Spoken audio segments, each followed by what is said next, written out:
हुम नाच्दै नाच्दै हिँड्नु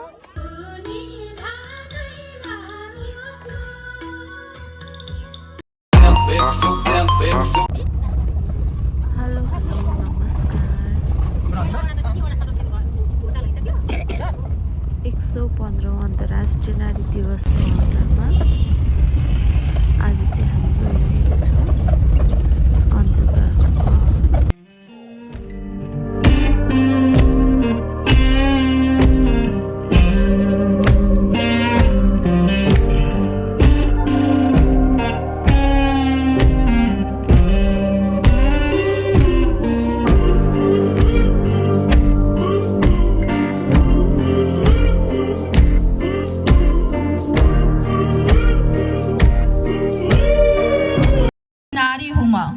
गर्व छ मलाई आफू नारी हुनुमा ममताकी परिभाषा दयाकी खानी हुम हो त्यही नारी हुम यस संसार रूपी रङ्गमञ्चका धेरै भूमिकाहरू खेल्ने क्षमता छ ममा तिमीलाई संसार टेकाउने आमा पनि हुम एउटा भवनलाई घर बनाउने बुहारी हुम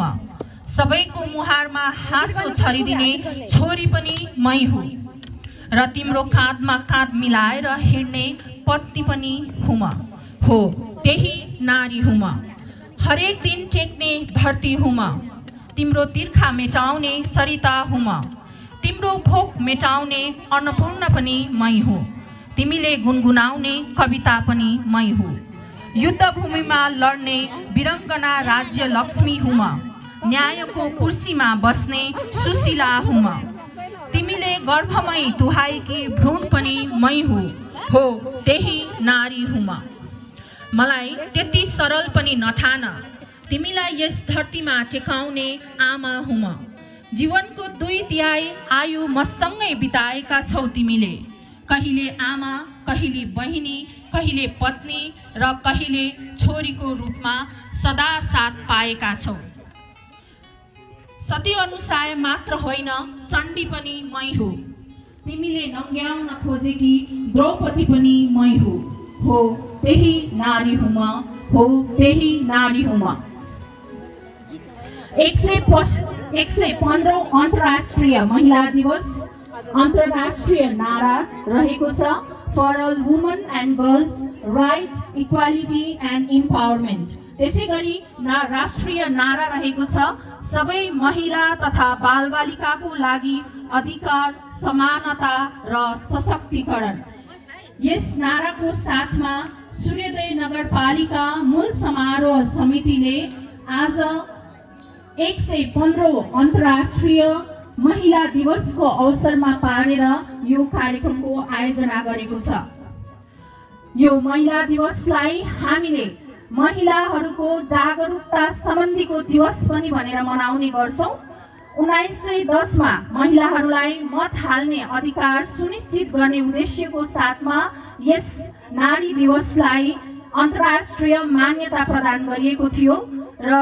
राजनीतिक तौरबाट यो नारी दिवस महिला दिवस सुरु भए तापनि आज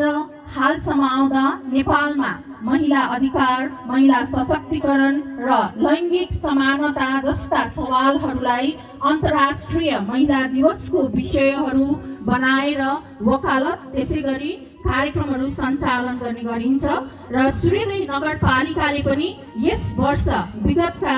वर्षहरूमा चाहिँ विभिन्न सङ्घ संस्थाहरू सरकारवाला निकायहरू प्रशासन त्यसै गरी नगरपालिकाका प्रतिनिधिज्यूहरूले हाम्रो महिलाहरूलाई सशक्तिकरणका लागि विभिन्न कार्यक्रमहरू ल्याउनु भएको छ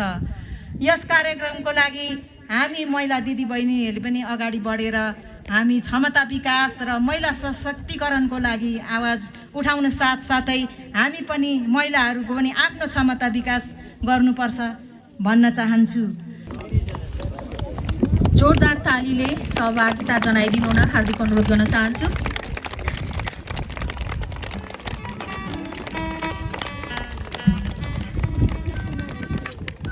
मेरो कार्यपत्रलाई म अनुमति माग्न चाहन्छु यस वर्षको अन्तर्राष्ट्रिय नारा to all women's and girls rights equality and empowerment राष्ट्रिय नारा सबै महिला बालबालिका तथा अधिकार समानता सशक्तिकरण भन्ने मूल नाराका साथ मनाइँदै अन्तर्राष्ट्रिय नारी दिवस श्रमिक आन्दोलनबाट सुरु भएको वार्षिक दिन हो, जुन पछि संयुक्त राष्ट्रसङ्घले मान्यता दियो। सन् 1908 मा न्युयोर्क सिटीमा 15,000 महिलाहरूले कामको घण्टा छुट्याउन, राम्रो तलब दिन र आफूलाई मतदानको अधिकार प्राप्त होस् भनेर जीवारोपण भएको थियो भने तसर्थ अन्तर्राष्ट्रिय महिला दिवस इन्टरनेसनल वुमेन्स डे अथवा नारी दिवस महिला जागरुक सम्बन्धी दिवस हो। यो 8 मार्चको विश्वभर मनाइन्छ। राजनीतिक तौरबाट सुरु भए तापनि हाल महिला अधिकार, महिला सशक्तिकरण, समानता आदि सवालहरू अन्तर्राष्ट्रिय महिला दिवसको विषयहरू हुने गरेका छन् र यो सर्वप्रथम 1909 फेब्रुअरी 28 मा मनाइएको थियो भने 1910 मा महिलाहरूको मत हाल्ने अधिकार सुनिश्चित गर्ने उद्देश्यका साथ यसलाई अन्तर्राष्ट्रिय दर्जा प्रदान गरिएको थियो। महिला हक अधिकार माग गर्दै भएको सोही प्रारम्भिक आन्दोलनको स्मरण तथा महिला अधिकारको सङ्घर्षको दिनको रूपमा 8 मार्चलाई महत्त्वको दिन रूपमा मान्ने गरेको छ। हामी आज सन् 2024 सम्म आइपुग्दा 115औं अन्तर्राष्ट्रिय महिला दिवस मनाउन सफल भइरहेका छौँ। सन् 1910 मा कोपनहेगनमा महिलाहरूको दोस्रो अन्तर्राष्ट्रिय सम्मेलनमा जर्मनी मार्क्स जेटिकनले 8 मार्चलाई अन्तर्राष्ट्रिय श्रमिक महिलाको दिवसको रूपमा मनाउने प्रस्ताव राखिन् र त्यो प्रस्ताव पारित भएपछि सन् 1911 देखि विश्वभरिका महिलाहरूले 8 मार्चलाई अन्तर्राष्ट्रिय श्रमिक महिला दिवसको रूपमा मनाउन थालेका छन्। यसै सन्दर्भमा आजको दिन संसारभरि विभिन्न कार्यक्रम गरेर सामाजिक, आर्थिक लगायत विकासका अन्य धेरै आयामहरू, नारीहरूको सक्रियता, सहभागिता अनि नेतृत्वको प्रशंसा गरिन्छ। संसारमा लैङ्गिक समानता एउटा अभियान केवल नारा मात्र भएको छ। निकै विकसित भएका देशहरू पनि नारी उत्पीडन अनि असमानताका मुद्दाहरू लुकाएर बसिरहेका छन्। नेपालको सन्दर्भमा समय परिवर्तनशील र नेपाली जनताका माग सँगसँगै देश, सङ्घ, प्रदेश र स्थानीय तह दुवै हुँदै 3 तहमा विभाजन भई कार्यान्वयनको क्रममा छ भने नेपालको संविधान दक्षिण एसियाकै उत्कृष्ट महिला मैत्री मानिन्छ, जसले मौलिक हक धारा 38 मा महिलाहरूको हक सुनिश्चित गरेको छ भने कानुनले नै महिलालाई 33% आरक्षणको व्यवस्था गरेको छ। सङ्घीय समावेशी लोकतान्त्रिक व्यवस्थाको क्रममा विभिन्न वर्ग र क्षेत्र समुदायका जनताले आफ्नो हक अधिकार सुनिश्चित गर्नका लागि हरेक तह र तर्कबाट भरपूर कोसिस गरिरहेका वर्तमान अपेक्षामा नारीहरूले राज्यका पुरुष र सम्मान र हक अधिकार सुनिश्चित गर्न पर्ने टटकारो आजको आवश्यकता हो। विकासशील देशका जागरुक नारीहरूले दरिलो पाइलाको झड्काले राज्यको लैङ्गिक समानता र महिलाहरूको हक अधिकार विषयमा प्रत्यक्ष क्षण झस्काइरहेको छ। शिक्षा आयोग तयारी कक्षा, लैङ्गिक हिंसा न्यूनीकरणका लागि घरेलु हिंसा न्यूनीकरण, महिला पुरुष समविकास तालिम, बालबालिका सम्बन्धी 3 वर्षीय रणनीति तथा लैङ्गिक समानता सामाजिक समावेशी रणनीति, मानव बेचबिखन तथा ओसार पसार नियन्त्रण जस्ता महत्त्वपूर्ण काम गर्न सफल भएका छौँ।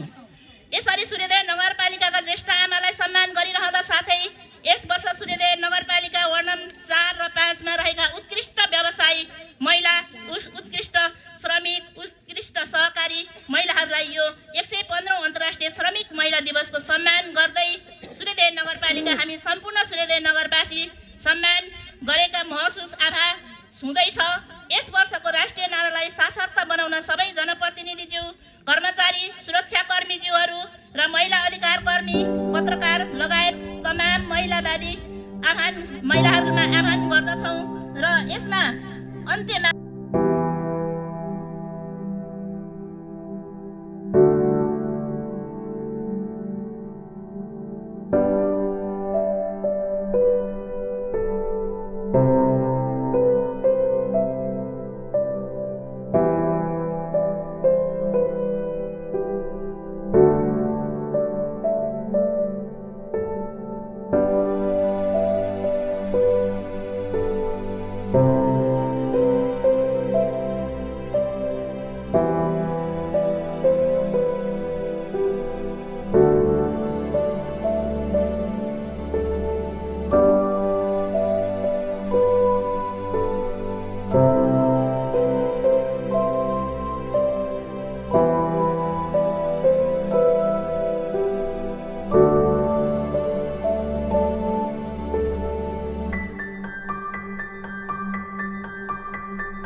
गयो गयो गयो गयो गयो हाने हाने हाने हाने हाने हाने हाने हाने हाने हाने हाने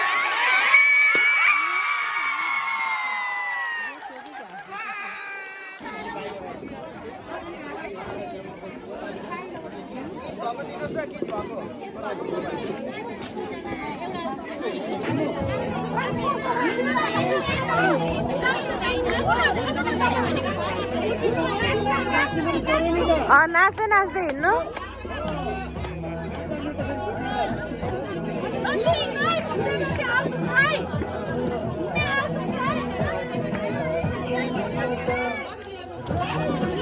ए भएन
करैमा जाँदा त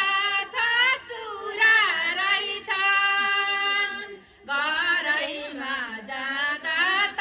ससुरा रहेछन् बाबा जस्ता ती होइन रहेछन् शिव शिव नारायण